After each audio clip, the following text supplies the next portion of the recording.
magnitude and frequency of extreme weather events, including floods, droughts, tornadoes, and other windstorms, winter storms, including hail and ice, and heat waves. The increasing magnitude and frequency of these natural events is a well-documented result of climate change. The report documents the actual historical instances of these threats occurring in the city of Bowling Green in order to anticipate future threats to power supply, water supply, infrastructure, human health and safety, and property damage. Only when these threats are understood can necessary mitigation efforts be implemented. The rest of my comments will focus entirely on power supply. The report recommends that Bowling Green follow the lead of approximately 7,000 local governments in the United States that have climate action plans or their equivalent, and the numerous public utilities that have instituted mitigation plans to do the following. First, install stronger utility poles and support cables, harden substations with protective berms, and install power lines below ground wherever possible. Second, augment backup power supplies, including on-site backup generators, a stockpile of portable generators, and extensive use of battery storage units. Third, improve the ability to convert public buildings into resiliency centers during an emergency. Depending on the threat, resiliency centers might be cooling centers during a heat wave, warming centers during a winter storm, or evacuation centers after a tornado or a flood.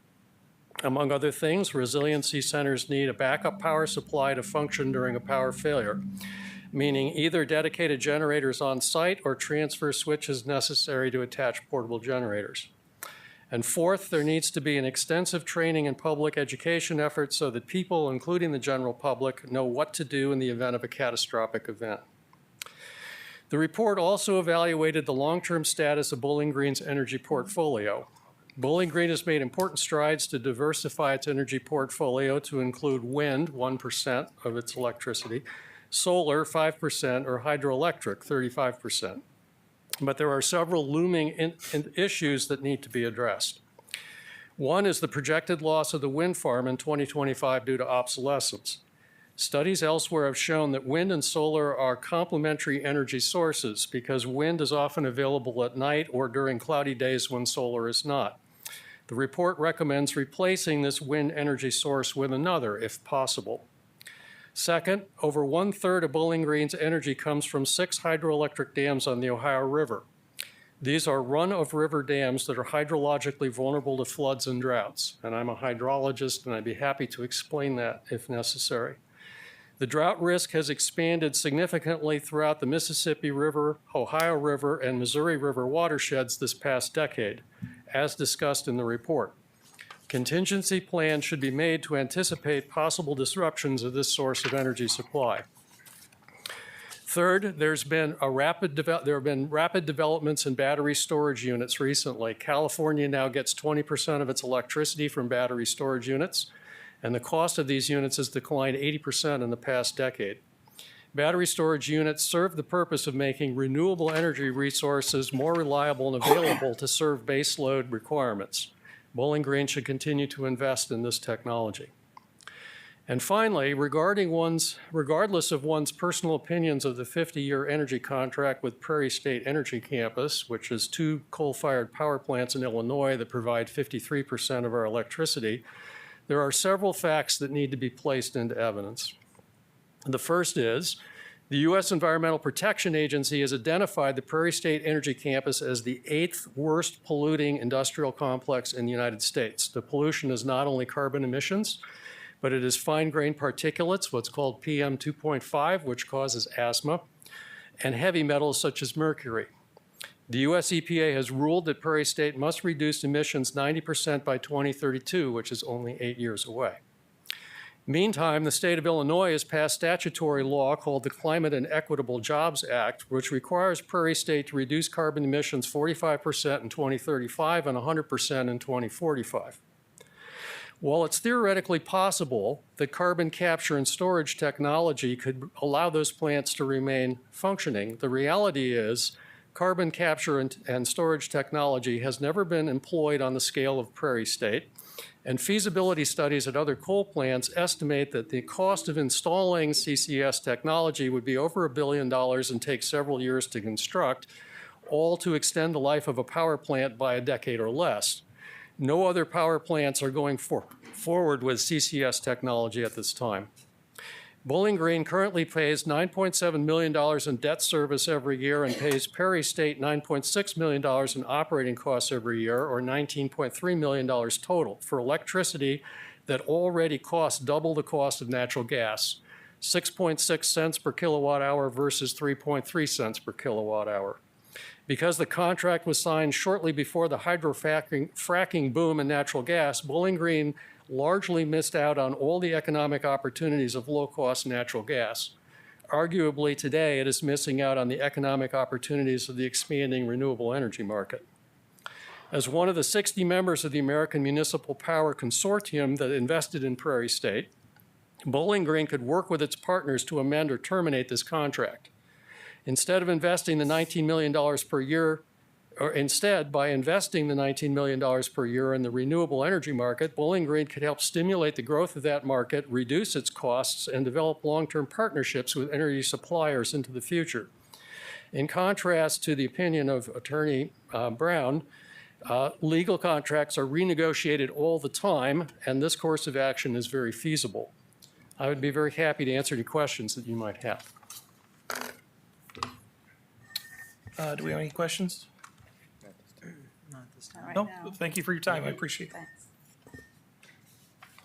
All right. Michelle, do we have any other lobby visitations? No. All right, thank you. With that, we'll get into Utilities Director report. Brian. All right, thank you very much. First item we have is a request to approve a resolution to allow us to do 2025 annual inventory contracts or advertising for bids and signing contracts. Most of this is used for our water plant and wastewater plant chemicals. Those contracts run from March to April. So usually we come to you before that time to get an ordinance in place that allows us to go out for bids prior to the current contracts expiring. This is pretty standard. We do this every year. There's some other items in here too about underground overhead line insurance and sale of scrap materials in 2025 as well. But same thing you've seen in previous years. All right, are any questions? Any motions? Mr. Chair, Yes. I move we approve Resolution 10-2024-01, authorizing the Utilities Director to enter into a contract or contracts for supplying annual inventory requirements, underground and overhead lines insurance, and sale of scrap materials in 2025. Second motion. Properly moved and seconded. Is there any discussion? If not, Michelle, would you call the roll, please? Newlove, Yes. Jesse, Yes. Wagner, Yes. Suzik. Yes. Motion carries. Great, thank you. The next item is a request to sell vehicles and equipment. They're no longer needed for municipal purposes, and there were 4 trucks that were identified. I think they were out of the Public Works garage parked in a lot, and there was a couple other ones from other groups that were left over.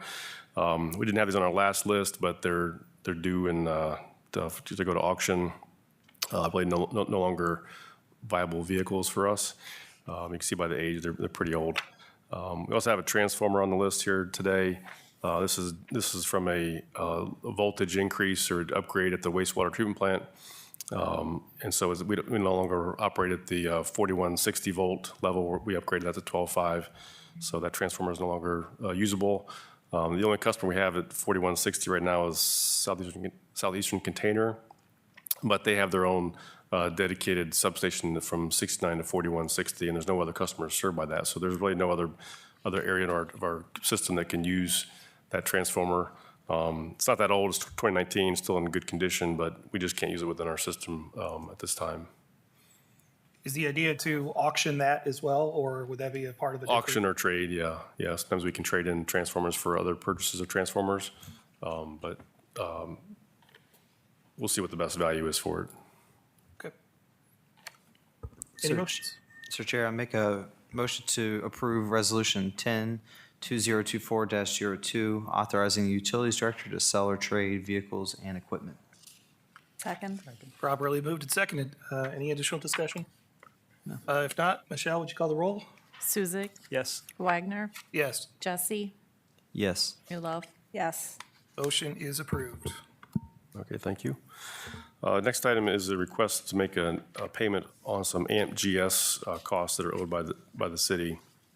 Back in 2017, 2007, the city signed a contract to purchase 21 megawatts from the AMP generating station, called AMP-GS for short, and that project was canceled in 2011. There were some development costs that were incurred before the project was canceled, and we paid off a substantial portion of that debt from 2011 to 2023. We had a monthly charge on our utility bills or our power bills from AMP to pay that down. Currently, there's still about $1.24 million remaining. 1.238 roughly was considered plant held for future use, what it's been termed at on the accounting books. And there's about $2,000 still in stranded costs that is remaining. That's how you get to the 1.24 million. And that's an estimate that is projected to be at the end of this year, after interest is accrued if it goes to the end of December. So it's a little less than that right now. That amount is currently carried on AMP's line of credit for all the members that haven't currently paid off their obligation. We currently have an overcollection on our PCA, or our summer of power cost calculation, and the board reviews that in February of each year. We'll come to you in a few months and we'll say, well, in 2024, we were over-collected or under-collected based on our PCA calculation. And every year the board reviews and approves that number to either be collected or reimbursed back to customers through the PCA. It's an accounting practice that we do every year. Again, you'll see that in February. So right now that over-collection is calculated to be around $2.7 million. So based off of the currently available funds in the 2024 budget and this over-collection status or state of our power costs calculation, we're recommending that we pay off the remaining AMP-GS costs in 2024 before the end of this year to wipe that obligation off of AMP's line of credit. The funds do continue to accrue interest. The interest rate isn't terrible. It's a relatively low interest rate given the markets, but it is gaining in cost each month. So if we paid it off this year, that debt goes away. The plan held for future use is related to the property that is owned by AMP down in Meigs County. If the property is ever sold or leased in the future for some other purpose, those revenue funds would be coming back to the city on our power supply costs as part of the AMP-GS project. So there is some value that's still going to be realized by the city related to that asset that's still owned by AMP. I think that's all I have, unless you have questions for me on this one.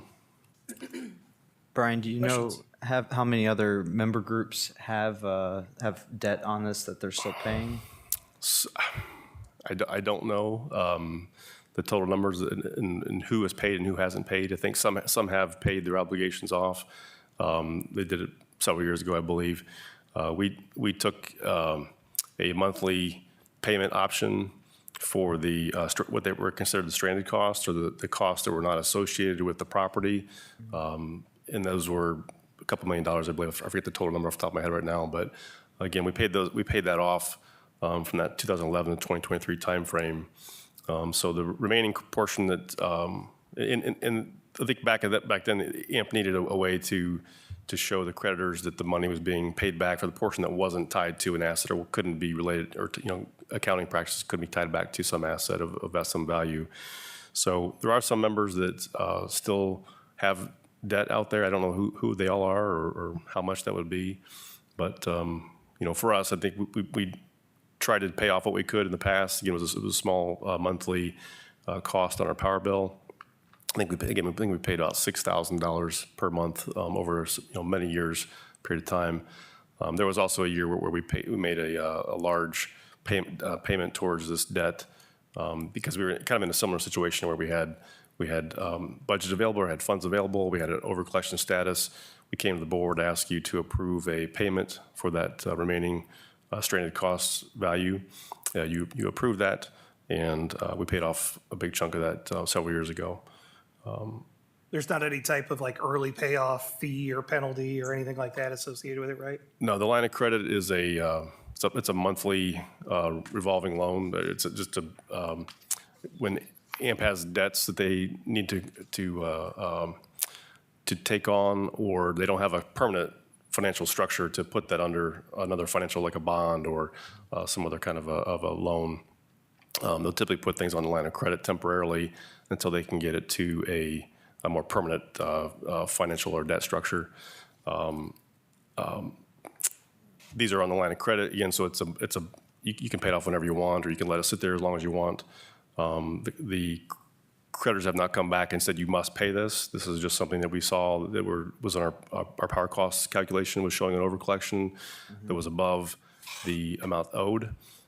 We have funds available in the '24 budget on our power supply lines. So again, staff's recommendation is to pay this off and get it off our books, or get off of AMP's books. Okay. Are there any other questions? Are there any motions? Sir Chair? Yes. Make a motion to approve Resolution 10-2024-03, approving payments of AMP GS cost. Second. Properly moved and seconded. Any discussion? If not, Michelle, would you call the roll, please? Newlove, Yes. Jesse, Yes. Wagner, Yes. Suzik, Yes. Motion is approved. All right, thank you. The next item is a request to enter an agreement or a PPA, power purchase agreement schedule with AMP. This is for, it's called the Blue Creek Wind Power Purchase Agreement. And our water plant and our wastewater plant do not have a set or a long-term contracted power supply resources the way that the overall city portfolio has been established over the past several years, since 2007, maybe even before that, I guess.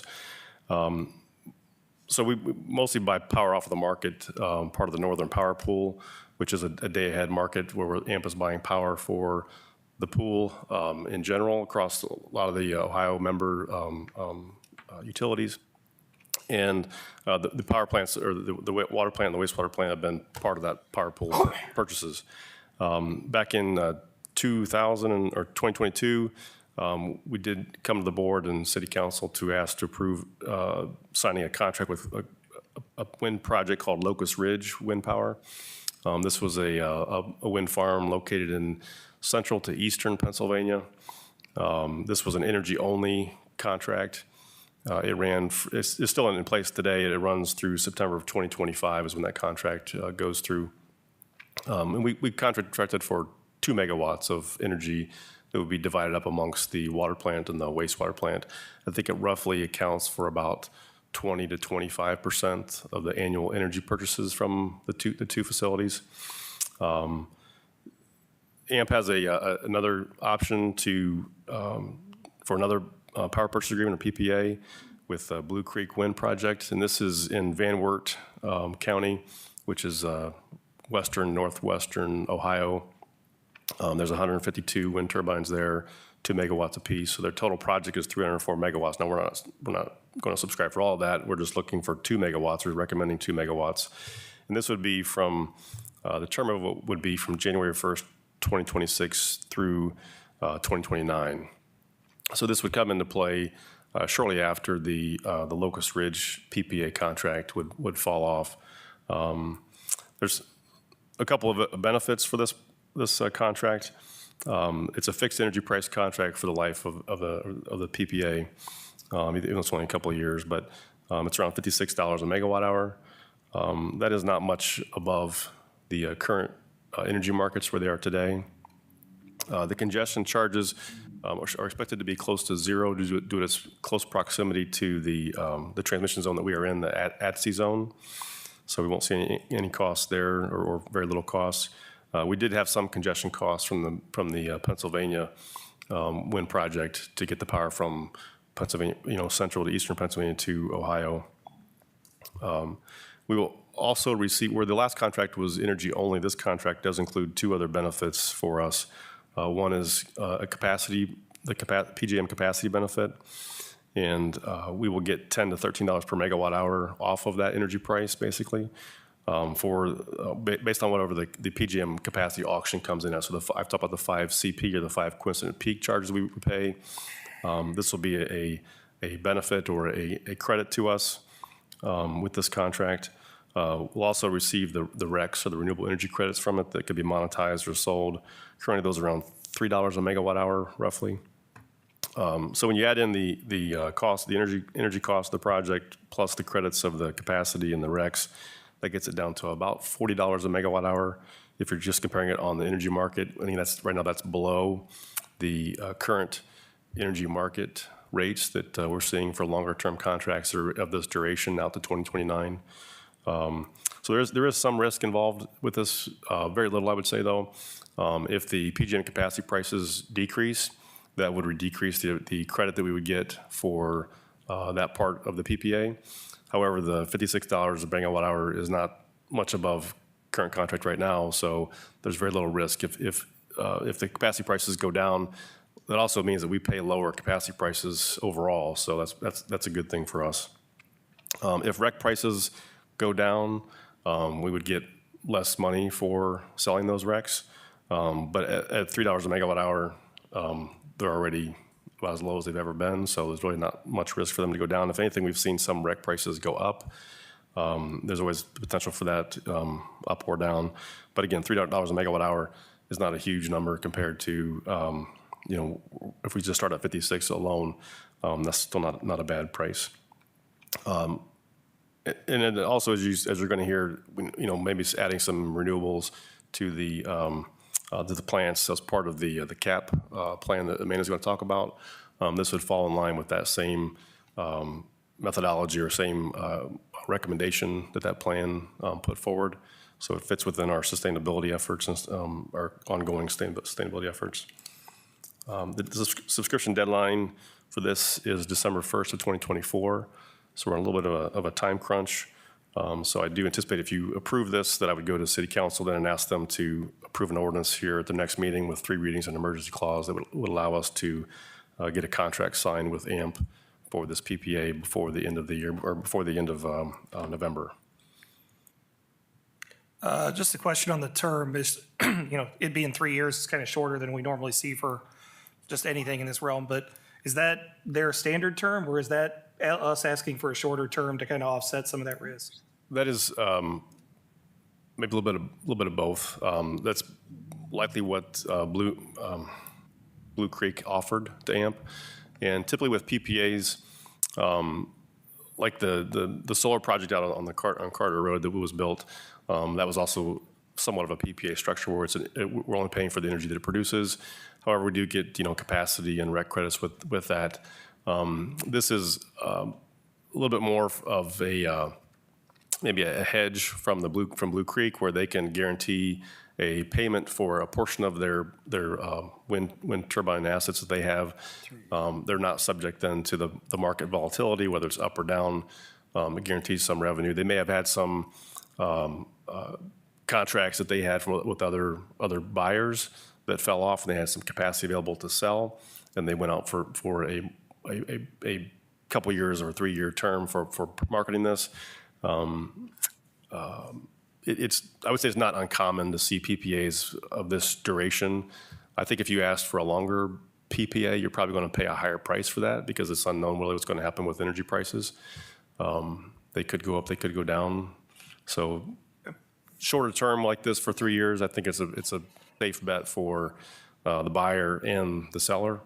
Again, in 3 years, we can go out and look for other PPAs or other renewable resources to market or contract with. Okay, thank you. Are there other questions? Are there any motions? Mr. Chair, Yes, ma'am. I move we approve Resolution 10-2024-04, authorizing the Utilities Director to execute a power purchase agreement with American Municipal Power, Inc. Second. Properly moved and seconded. Is there any additional discussion? If not, Michelle, would you call the roll, please? Suzik, Yes. Wagner, Yes. Jesse, Yes. Mueller. Yes. Motion is approved. Great, thank you. The last item is a update on the Climate Action Resiliency Improvement Plan, and Amanda Gamby is here to cover most of this. I got a few comments I may mix in to the discussion as well, but if you have questions or comments during the presentation, I would encourage you to just, ask as they come into your mind. We're not asking for the board to approve anything or make any decisions today. Really just looking to get this in front of you. I think at one of the past council meetings, the council voted to recommend this or, ask you to review this and look at this. So that's what we're doing today is to get it in front of you, make sure you're aware of it, and try to give you a brief presentation, probably very high level. If you haven't looked at it yet, it's a very long document, very lengthy. I'm sure most of you probably have, just you're nodding your heads, yes. Appreciate that. Again, we'll come back and ask for approvals at a later date, or we can have another meeting if you want more discussion time with this. But I would expect at some point we'll have a resolution prepared for you to consider approving the document. So with that, go ahead, Amanda. Thanks. I think many of you were able to attend the broader presentation that was provided for City Council back in August. And then hopefully you all have been able to open the document and at least start to review and read through over the past couple of months or so. So as Brian mentioned, just a high-level view here, and we really wanted to focus specifically on some of the items that would be the focus of the Utilities Board. I left the timeline in here just to kind of remind the board and those in attendance of just the scope of work and how we've sort of gotten here. This work started back, and a lot of it was done over the pandemic in 2020 with the Sustainability Advisory Committee. They completed an inventory of the city's sustainability initiatives. Of course, City Council ultimately passed resolution calling for the sustainability plan or the climate action plan. We completed our greenhouse gas emissions inventory for government operations in August of 2022. And as you're aware, the past couple of years or so, the Climate Action Planning Committee, many who are in the room this evening, have been working to complete this document, officially presenting it back in August of this year. Content, we've really, it's very small on the screen there because, as Brian mentioned, this document is lengthy and it covers pretty much everything that relates to sustainability, not just the greenhouse gas inventory, not just, what do we do with our energy portfolio? I mean, it covers everything from transportation initiatives to waste diversion and recycling, green spaces. If you've been in the document, which it looks like most of you have, then you're already aware of this. Some items that we did want to call to your attention. I just got a question. You said to break in if we had a question.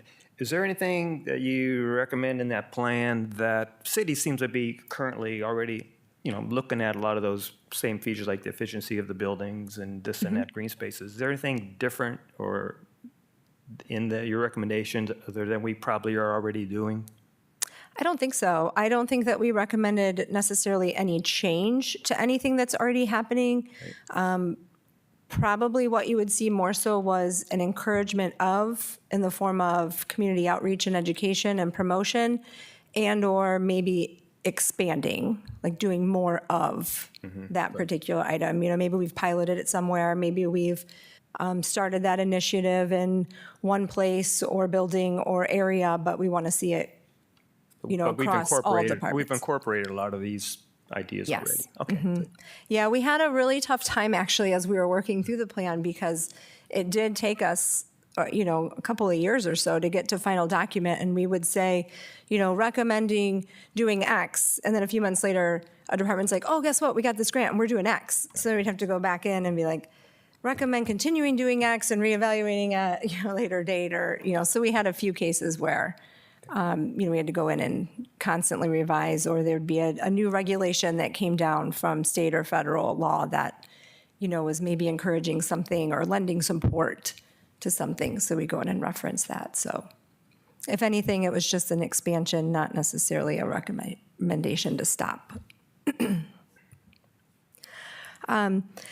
Achieving net zero was obviously a hefty conversation in this group. As Jim Evans mentioned in his lobby visitation earlier and during this meeting, and you're of course well aware, over 50% of our power supply is coming from Prairie State, which, as you know, is a coal-fired power plant. And, the final maturity of that debt is currently 2047. And so there are some issues regarding just, eliminating that as our power source, whether it's from a legal standpoint, an economic standpoint. We had rather lengthy discussions on those. Ultimately, the committee recognized that much remains uncertain. Will the legislation hold that's in place from the state of Illinois, the Climate and Equitable Jobs Act? Will technology, again referenced by Jim Evans, will the carbon capture technology expand to the point where it could actually be implemented to that large schedule? That's obviously very much up in the air. So the CEGA Act actually requires Prairie State to achieve a 45% reduction in carbon emissions by 2035 and 100% reduction of carbon emissions by 2045. So if that were to actually hold true, that in and of itself could very well, meet our needs from a carbon reduction standpoint. It would also then result in a need for the city to fill that very large, gap in energy and, have a good base load to rely on.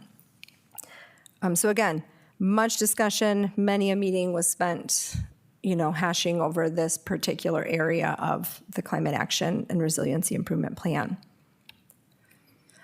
As you know, approximately 40% of our energy used by the city is produced by renewable resources. And as you're also well aware, we sell the RECs for that energy. So formally in a greenhouse gas emissions study or an inventory, we can't take credit for those because somebody else is by purchasing those RECs. So there was quite a bit of discussion in the plan and trying to just explain that for the folks that are reading it. I think from being in these meetings, it's very complicated. And it's very hard to put into just basic terms for folks that don't live in this world. It does give the city about $1.5 million, in should I call them profits, I guess, or revenue, thank you. So that is factored into the rates that our customers see. So that, again, was another consideration of the committee as well.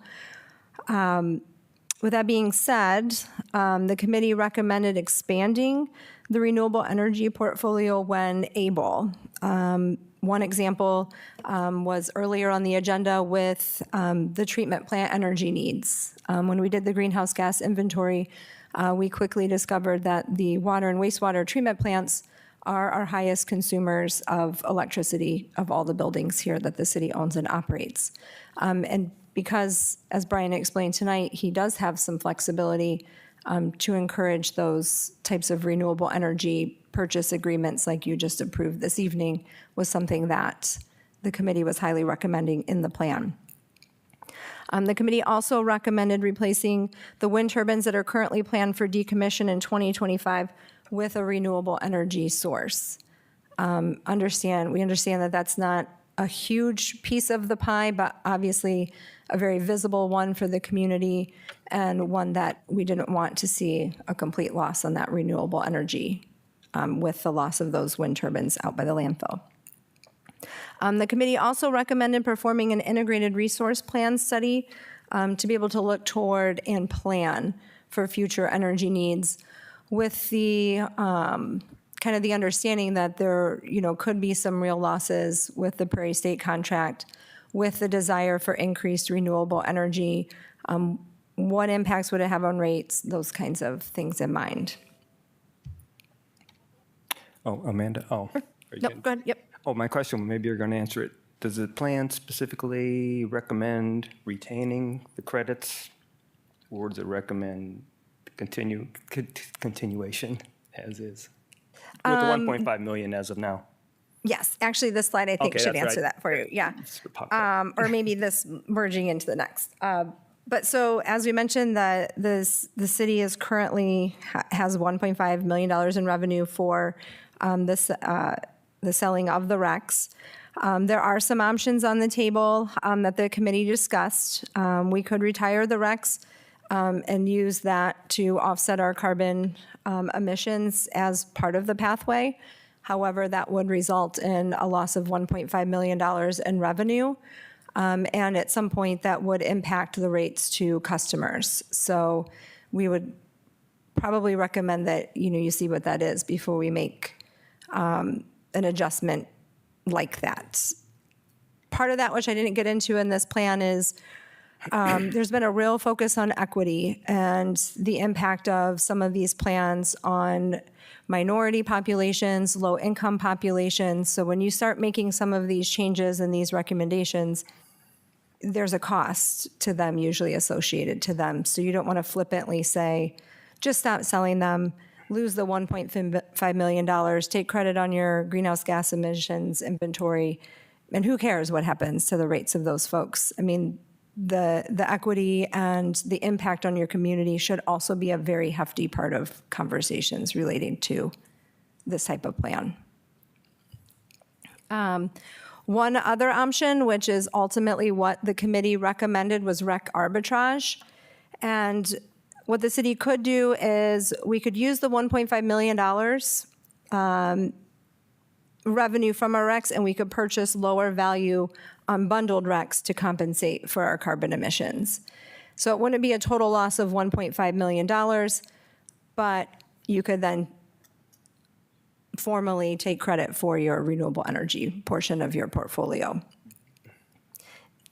It's all about a matter of how you feel about, yes, are you going to be black and white about it? Are you just shuffling papers? Are you just, so it can really get into a pretty big discussion on philosophically, what are you doing here, basically. I guess, are you saying it's not decided what to do with them, or? No, it is. What is its recommendation, I guess? What I'm getting at? So our recommendation, More I'll to- skip ahead one slide because I want to answer your question.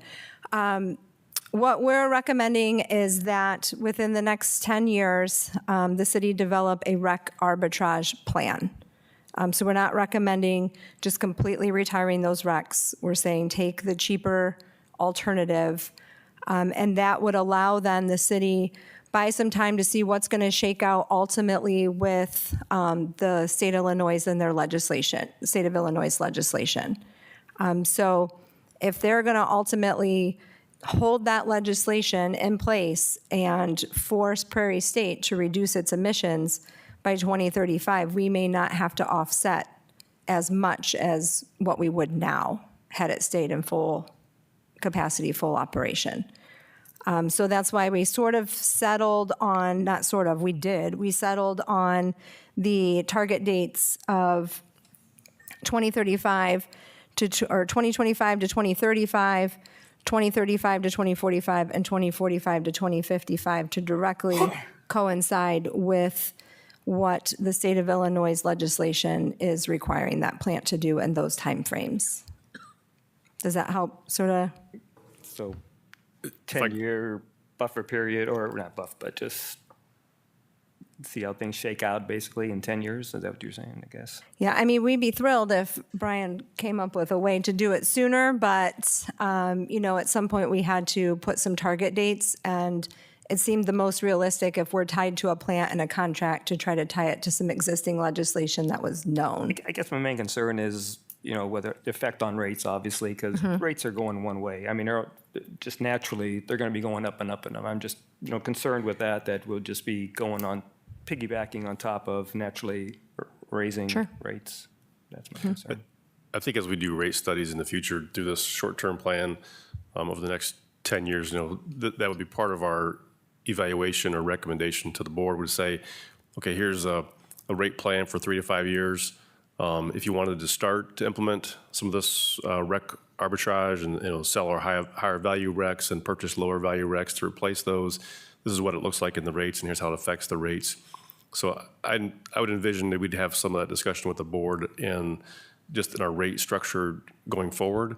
But it all needs to be tied together. So it's all one large discussion, really. You can't really separate the rate impacts from reduced revenue or added expenses without involving it in the rates somehow. So if the rate plan gives us guidance on the strategy to move forward, and if we bring that to the board and say, hey, the next plan we recommend this, or the board could consider this, and maybe it's a stepped-in approach. Maybe it's not like biting it all at once. Maybe you take it in steps, and you add 10% or something per year over a period of time, and then you get there eventually. I'm just talking off the top of my head right now, but I think that's something that we would bring back to you to give you information about. Well, here's what this means. Here's what this looks like compared to rates, and in respect to what the plan has recommended or has suggested. So we can't answer for you today, but future board of utilities members will look at this and review this, and likely will be you. But you'll see this in the future rate studies that we do. I think that's my thoughts on it.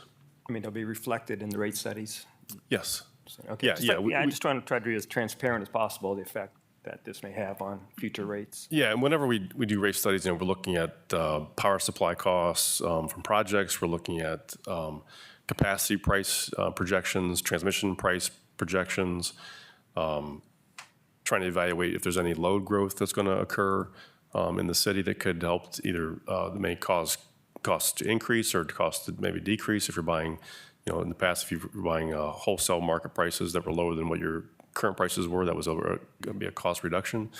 But the rate study would show you that, and it would also reflect, capital projects that we wanted to take on or wanted to implement. So we'd outline that in the rate study for you.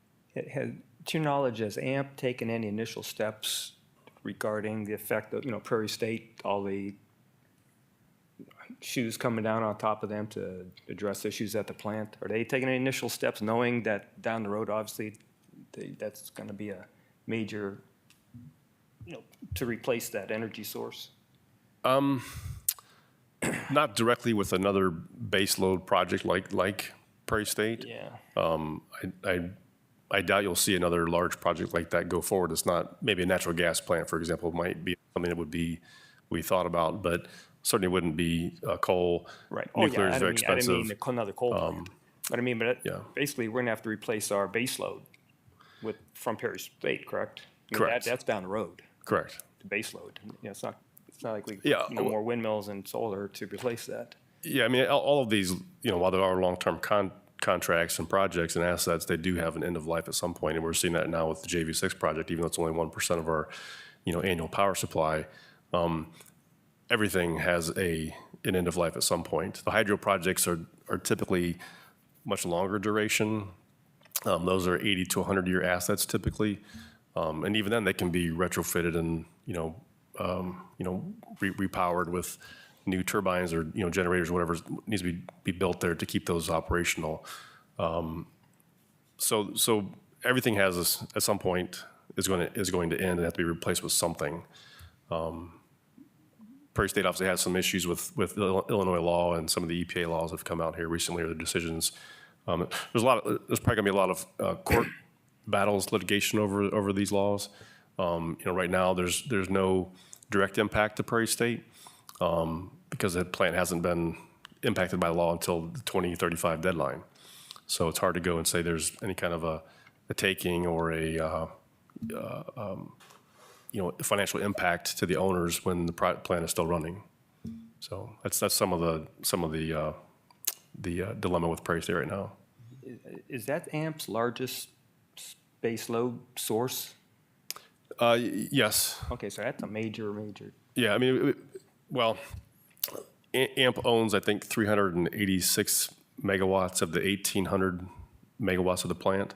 So if you go to the AMP Fremont Center, which is in Fremont, Ohio, it's a natural gas plant. I think that is a 650 to 700 megawatt natural gas plant, and AMP owns the whole thing. So in some sense, yes, it is, AMP is involved, and that is the largest, base load generation project that AMP is a member of, but it is not the largest generating asset that AMP owns by contract, I guess. So if you add up all the hydro projects, they may equal what the 386 megawatts of Prairie State that AMP owns. But again, AMP owns all of the hydro projects. There's not other owners that have pieces and parts of that. They're all AMP members that own the hydro projects. So I'm not sure if I answered your question or not, but I'm just getting at if they lost Prairie State, would they have ample resources to make up that loss? likely if it was in the short term, it would come from the market Yeah. or from other PPAs from other generators that are in the area or in the nearby area. Like I said, we bought a wind project from Pennsylvania, which is nowhere close to Ohio, or Northwest Ohio, but we contracted for that energy to be delivered to us, and so either come from the day ahead market or from some other generator that was looking to sell a piece of its capacity. I don't have an answer to tell you where that would come from today, but I don't think I would say the city is not going to turn power off or lights not going to go black because we don't have a Prairie State contractor that happens in the future. Like there will be other resources and other ways to buy power to supplement that. Right, okay. Okay. So this table here that I skipped ahead to a little bit, this first appears on page 16. It does a nice job of summarizing some of the major recommendations or main recommendations of the committee and also applying the timeline.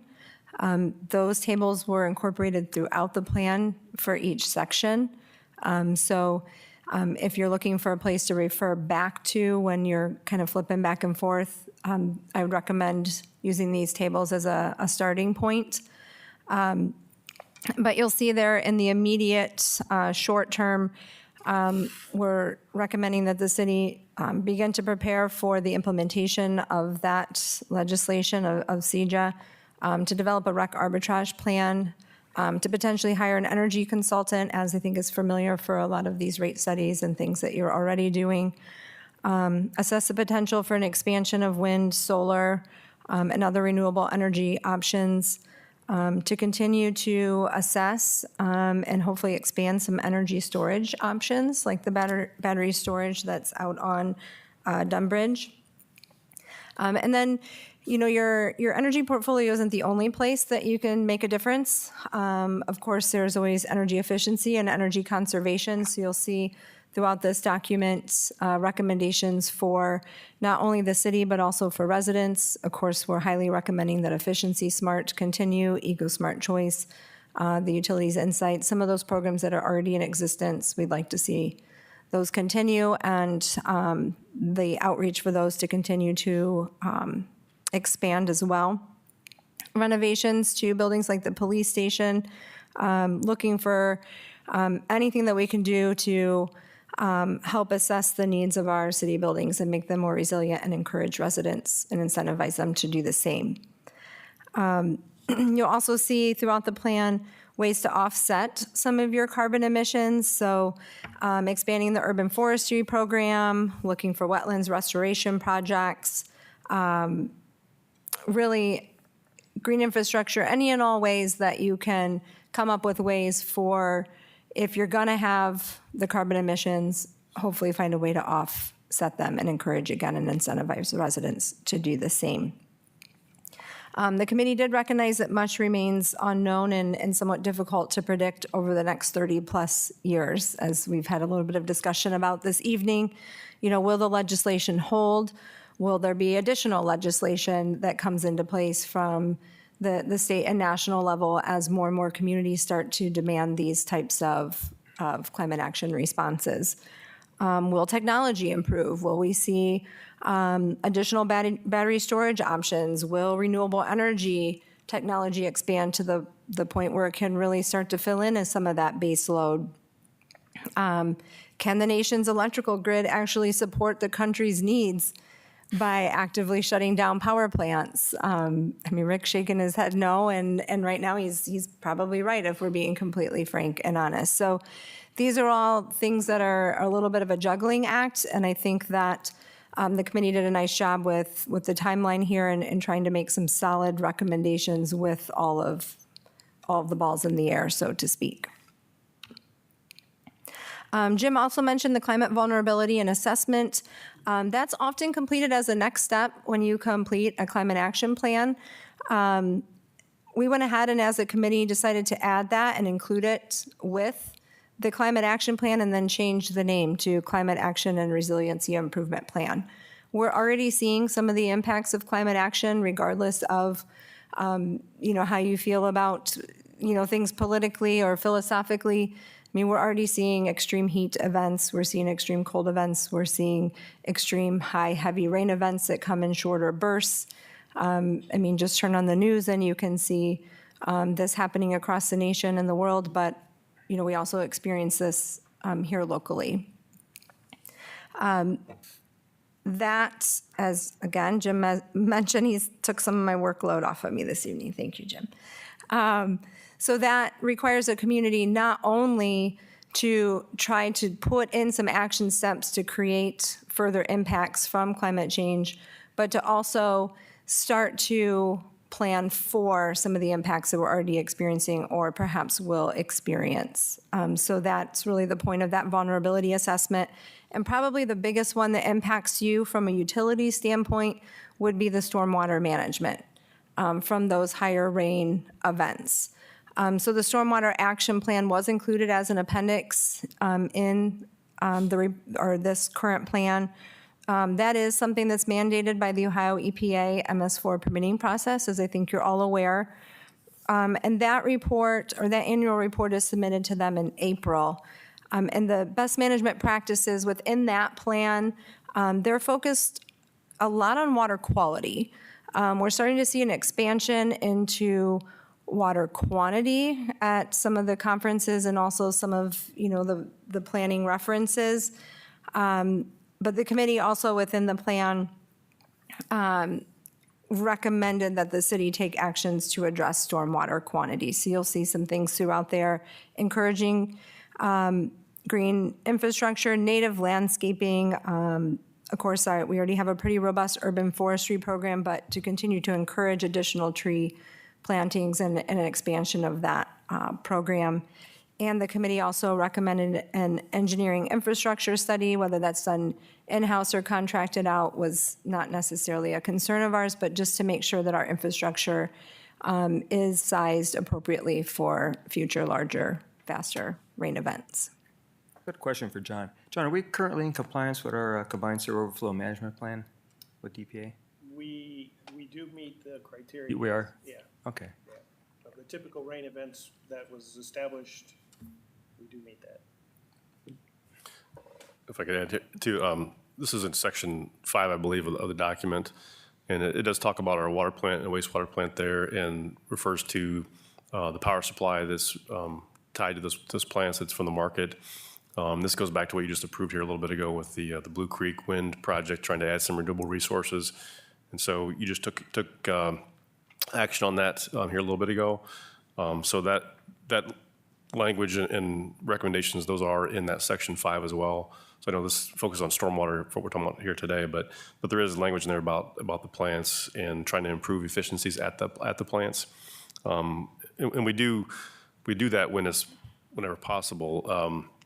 If you just recall, a couple of years ago, we did at the wastewater plant, we did a new blower project for air requirements at the facility, and we bought new high efficient blowers for both the aeration tanks and the ATAD tanks to optimize the air being used.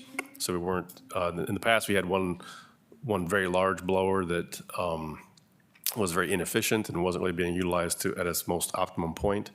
And it didn't really provide the pressure or volume of air that either system needed, either the aeration tanks or the ATAD process. So by putting in two separate systems that are dedicated and optimized for treating those parts of the plant, we try to, fulfill some of these requirements with that project, previously. So we do that as projects come up, as we're doing capital projects. That's part of our process to make improvements at these facilities. But that's in section 5 again with the stormwater stuff.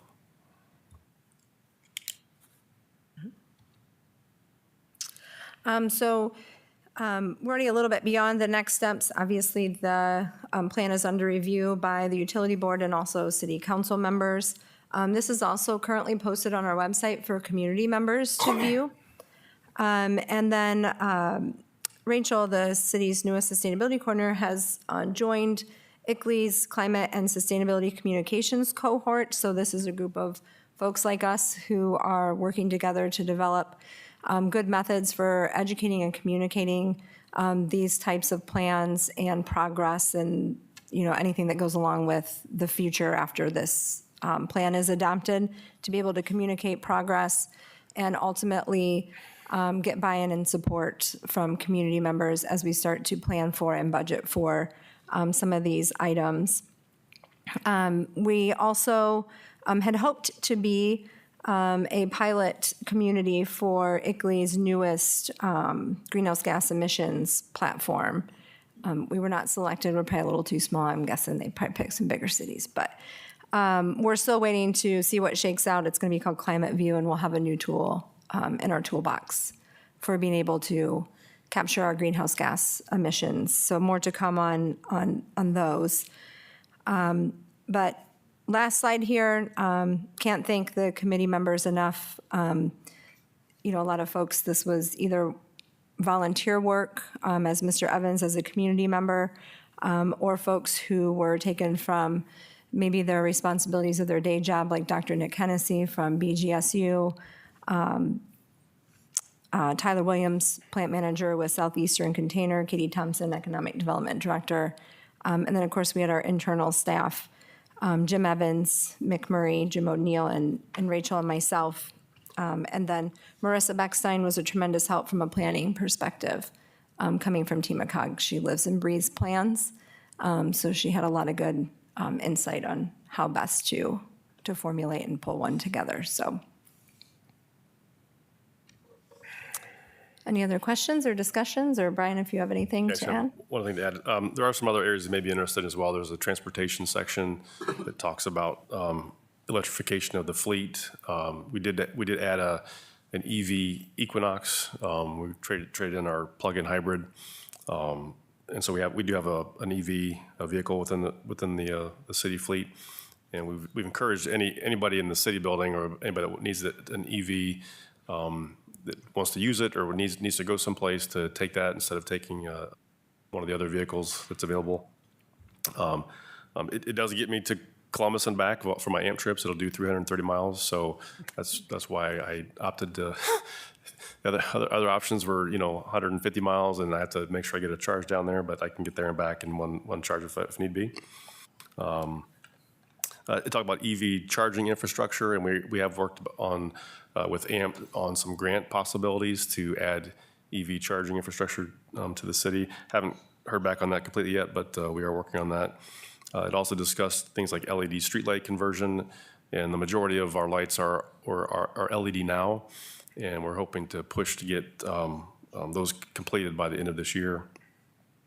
It also talks about continuing our sustainability measures, tree plantings.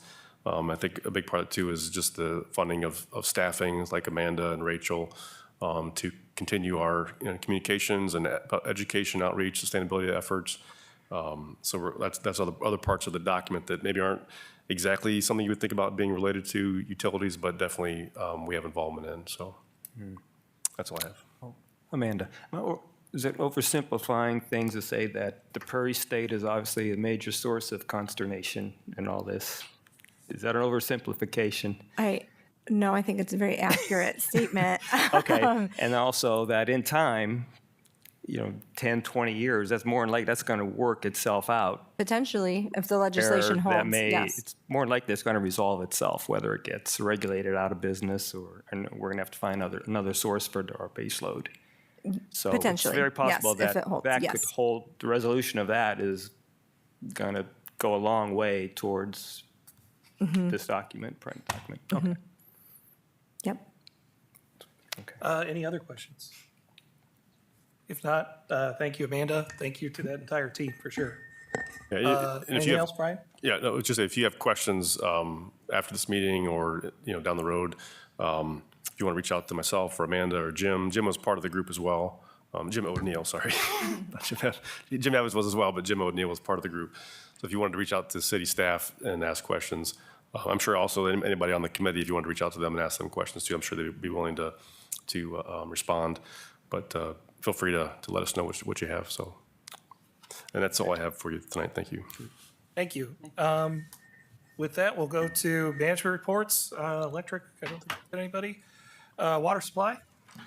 Yes, the guys at the plant, were polecats there hauling lime sludge out of the sludge lagoons.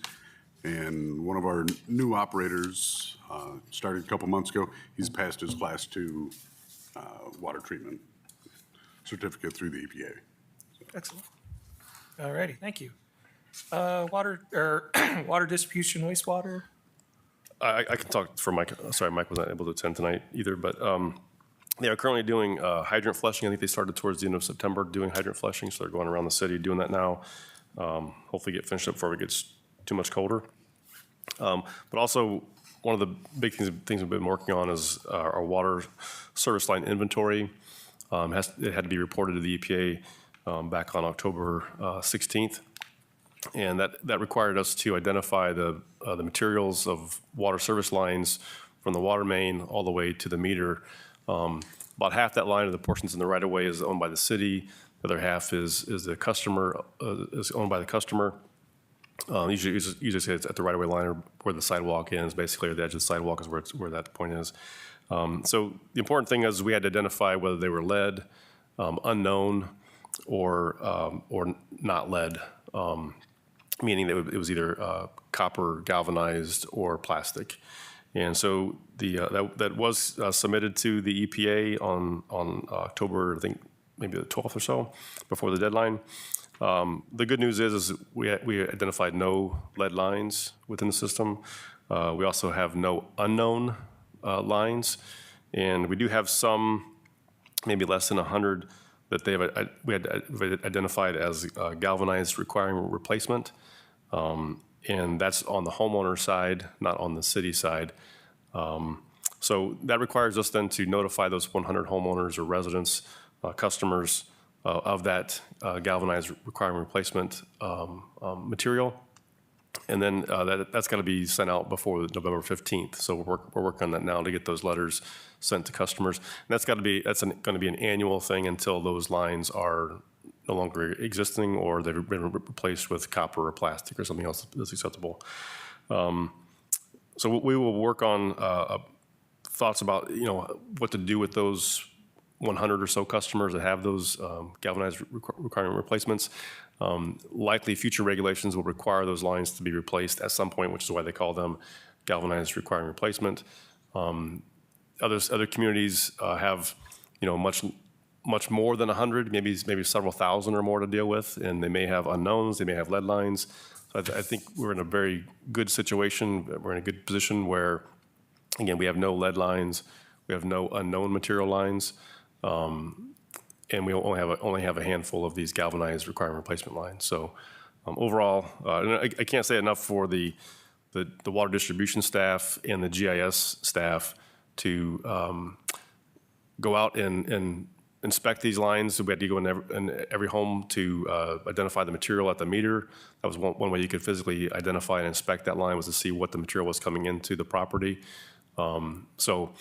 A lot of effort from an outside consultant that we hired, our own city staff doing the work, our own GIS staff to contact people and schedule appointments.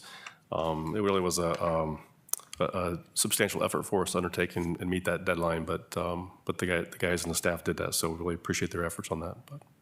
Awesome, thank you. Where were we? Water pollution control, John. The biofilter media was changed out last week. We're scheduling to get the carbon replaced in the finished filters after the biofilter here in the next couple months, hopefully. And then the maintenance tech started 2 weeks ago, our new position. Excellent. Thank you. And business office, I don't think we've got anybody here I for. I have one thing for Oh, yeah, go ahead. Jackie as well. Appreciate Michelle reminding me here.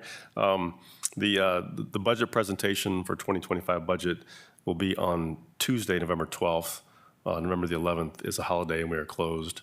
So if you're marking your calendars for Monday, next meeting on a Monday, it's actually going to be on a Tuesday. But it'll be 5 o'clock and it'll be here. Excellent. All right, thank you. Official reports, Mr. Mayor. No report. Administrator, Lori. No report. No report. Attorney, no. Public Works. Crews are finishing up some asphalt concrete work this week for utility repair. Next week, we begin leaf collection. Urban Foresters removing pear trees in lot 1 this week, as well as All right, thank you. Engineering. No report.